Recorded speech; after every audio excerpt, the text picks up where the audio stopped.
Emmitt Smith's 18,355 career rushing yards. Brett Favre's 297 consecutive starts. The Buffalo Bills' most consecutive Super Bowl appearances without a win. Jerry Rice's 22,895 career receiving yards. And even Tom Brady's 14 appearances in the conference championship game. These are just some of the NFL records I believe are not ever going to be broken. But you guys are probably wondering then, why are you telling me NFL records that are probably never going to be broken? Because today I'm going to tell y'all 3 NFL records that are going to be broken this upcoming 2024 season. The NFL is right around the corner, so I'm like, you know what, why not make a video about this? And I want y'all to let me know what y'all think down in the comment section below. But even before we get into this video, what's good YouTube? It's your boy Dan, the man with the plan, and you know what I'm saying.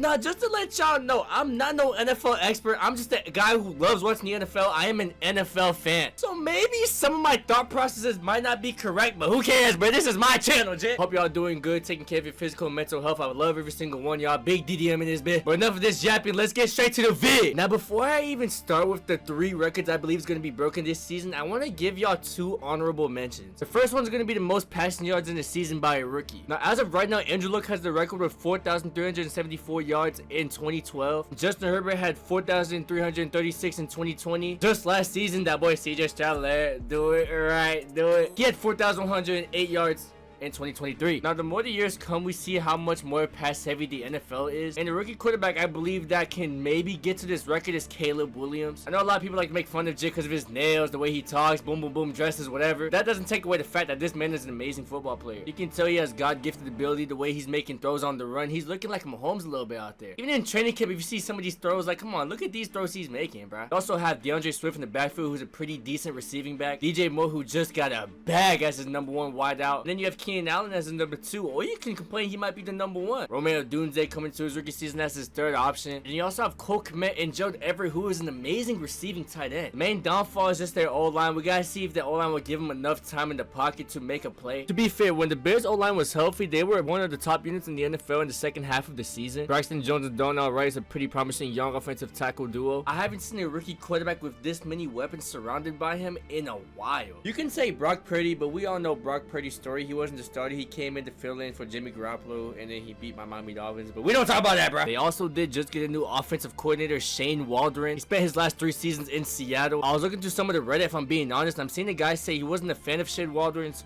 play calling last year, too vanilla and very uncreative. But if I'm gonna be honest with y'all, Shane Waldron's definitely an upgrade over Luke Getsy. Like, come on, let's be honest. I was so close to not putting this in the honorable mention section, but I think the 3 records that I have over Caleb Williams has more of a chance to be broken. And then my other honorable mention is gonna be TJ Watt's single season sack record. I feel like he has the best chance, but he just has to stay healthy. And then that new hip drop tackle rule, I don't know how the refs are gonna play it this year, so I had to put that in my honorable mention. But starting off at #1 for the NFL record that's gonna be broken this season is Calvin Johnson's receiving yards in the season record. Calvin Johnson in 2012 had an amazing season with 1,964 receiving yards. Cooper Kupp in 2021 was so close to beating it with 1,947. But as we see nowadays, the NFL seems way more pass heavy, and we have so much elite receiver talent in the league. It's actually insane to watch. There's 3 receivers I think most of us know that can probably break this single season record. And at first I'm gonna put Tyreek Hill because I really feel like he can get 2,000 receiving yards. Justin Jefferson to me is the best receiver in the NFL. Nobody can guard this man in one-on-one. And then CeeDee Lamb. Now with Justin Jefferson, we gotta see how JJ McCarthy's gonna end up playing this season. But him being a rookie quarterback, he might force feed the ball to Justin Jefferson. So I'm tripping. I just found out that Sam Darnold's actually starting. And to be honest, Justin Jefferson can put up numbers with any quarterback on his team, so he's gonna get a lot of yards and attention this year. But if I'm being honest, I think CeeDee Lamb and Tyreek Hill have more of a chance than Justin Jefferson this season. And I'm not saying they're a better receiver than Justin Jefferson overall, because like I said, I believe Justin Jefferson's the best receiver in the league. But Tua and Tyreek and Dak and CeeDee have such a great connection. They have great chemistry together. You look at last season, CeeDee had 1,749 receiving yards. Tyreek Hill had 1,800. They both had the amazing seasons last year. And CeeDee Lamb had 181 targets from Dak Prescott. Tyreek Hill had 171. Obviously, these quarterbacks are force feeding them the ball. But if Justin Jefferson is getting these same amount of targets, I believe he can break Calvin Johnson's record as well, just because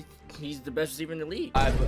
Yeah, I'm not glazing. One thing that helps this record too is that they get one extra game in. And if any of these receivers break this record with the last game, most people aren't going to count it because Calvin Johnson did in 16 while these players are playing 17 games. But you know, NFL rules changes, so if they get it within those 17 games, it's going to be in the record book. Fun fact too, if Tyreek Hill and Justin Jefferson both get 1,600 yards or more, they'll be the first receivers in NFL history to ever get 1,600 yards in 3 seasons. It sounds kind of crazy, but it's actually true. I was doing research because I'm like, bro, no way, did Calvin Johnson do it? Jerry Rice, Antonio Brown, Mike Evans? But no receiver has gotten 1,600 yards in 3 of this season. But now, that one was pretty obvious. I feel like everyone thinks that record is going to be broken this season. But for this next one, I'm going to get kind of interesting here. It might be a hot take, but I don't really think it is. The second NFL record that will be broken in 2024 is the NFL single season kick return yards. Now look, y'all probably like, fam, what are you talking about? In 2000, a man named Monte Jackson, I believe he played for the Arizona Cardinals at that time, became the first NFL player to reach 2,000 yards kick return in a season, finishing off with 2,186 return yards on 82 running backs, or 82 attempts. Now even if we look at last season, Keyshawn Nixon from the Green Bay Packers finished with the most kick return yards from last season with only 782. Now, you guys are probably wondering, Dan, why do you think someone's gonna break the record this season when last year the main guy had 782 kick return yards and the record to beat 2,100? Well, as most of y'all know, they changed the kicking rules this season. And for those who don't know about the new kickoff rules in the NFL, I'll explain it to you real quick. So from last season, the kickers were kicking off from the 35-yard line. Most kickers got a leg, obviously, so they're kicking into the back of the end zone, and most kickoffs are ruled as touchbacks. So teams are automatically lining up at the 25-yard line every single drive. And the NFL did not like that. They felt like the kickoff was basically useless. And if you think about it, it low-key kind of was. Like I said, Keyshawn Nixon led the league in kickoff returns with only 30 returns. So the NFL wanted to change it up, and they got some XFL rules and changed it up a little bit, I believe, but not really. But now this season, the kicker will still kick off from the 35-yard line, but the rest of the kickoff teams are actually going to be lined up on the other side of the 40, while the return teams are going to be lined up between the 35 and 30-yard line, 5 yards within each other. Y'all probably like, can't kickers just still kick it in the back of the end zone if they want to? Well, no, because if the kicker kicks the ball into the end zone or the team catches it and kneels down, they'll get possession at the 35-yard line. So kickers are not trying to kick it in the back of the end zone. They're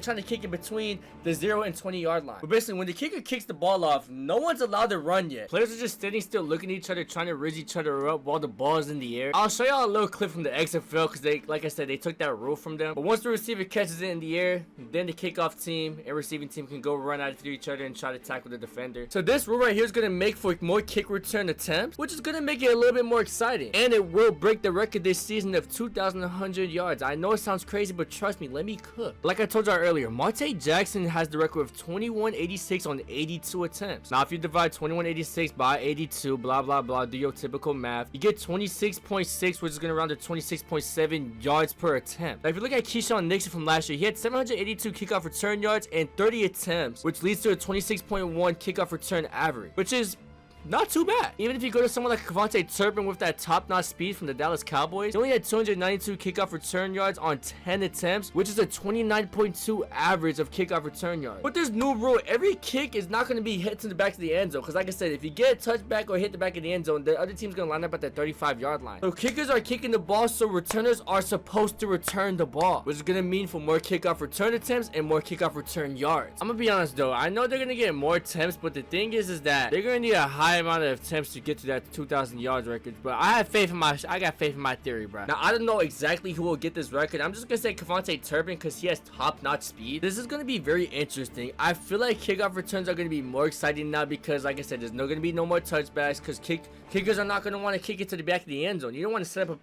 a team with a 35-yard line. And also, I feel like teams are gonna set up certain amount of players or blocking to give them more open space. I don't really know how it's gonna work, to be honest. There's gonna be way more kick returns this season, y'all. More highlight plays on special teams. And Martin Jenkins' record will be broken this season. I promise. Now, I'm on to the third and final NFL record that will be broken in this 2024 NFL upcoming season. For this last one, It's going to be Michael Vick's all-time QB rushing record. Michael Vick, as of right now, holds the rushing yard record as a quarterback with 6,109 rushing yards. And Lamar Jackson not far behind with 5,258. So if you do some math, Lamar Jackson needs 851 rushing yards this upcoming season. Now, Lamar Jackson's last 3 seasons hasn't gone over 851 yards. Last year he had 821, and the 2 seasons prior had like 764, 767. His second year in the league, he had 1,200 rushing yards. In his third season, he had 1,000. Obviously, Lamar's a running quarterback, but he's not running as much as he used to. Lamar would try to stay more composed in the pocket and really not try to make plays with his legs unless it's necessary. But last season, he had 148 rushing attempts. And you see Lamar Jackson this offseason looks a little bit skinnier. That's going to make him a little bit more elusive, even though he's already had that. But losing some of that muscle and getting a little skinnier is going to make him move shiftier, move faster. Lamar Jackson even said in an interview that he wanted to lose weight just to be more agile. Lamar Jackson is usually the main focal point of the Ravens offense. But now when you have someone like Derrick Henry to worry about, it's going to put some weight off of Lamar Jackson's shoulders when it comes to running the ball or running the read option. Because Lamar Jackson's had some okay running backs in the past, but he's never had someone like Derrick Henry. So teams are going to have to worry about him and Derrick Henry. They're gonna have to pick or choose if they want to see Derrick Henry run the ball, Lamar Jackson, especially with the read option. Even though Lamar Jackson, I feel like, is still not trying to use his legs as much as he used to, I really do believe he's gonna break this NFL record this season. He just needs 851 rushing yards. Like I said, the last 3 seasons he hasn't gone to that mark, but I just feel like with Derrick Henry, bro, it's gonna give him so much opportunities with open field space. But there you have it, y'all. Those are the 3 NFL records I believe is gonna be broken this upcoming season. Let me know how y'all feel about my list. Let me know if y'all think I'm tweaking. Let me know if y'all think it's pretty accurate. I want to hear y'all opinions for sure. And if you think there's one I'm missing, leave it down in the comments right now, Jit. If y'all want to see more NFL videos like this or whatever, y'all just let me know down in the comments, bro. You know, I love talking about football. I love talking about basketball. Y'all just gotta let me know, fam. That's the end of this video. Hope you having a great night. Get off my screen, Jit!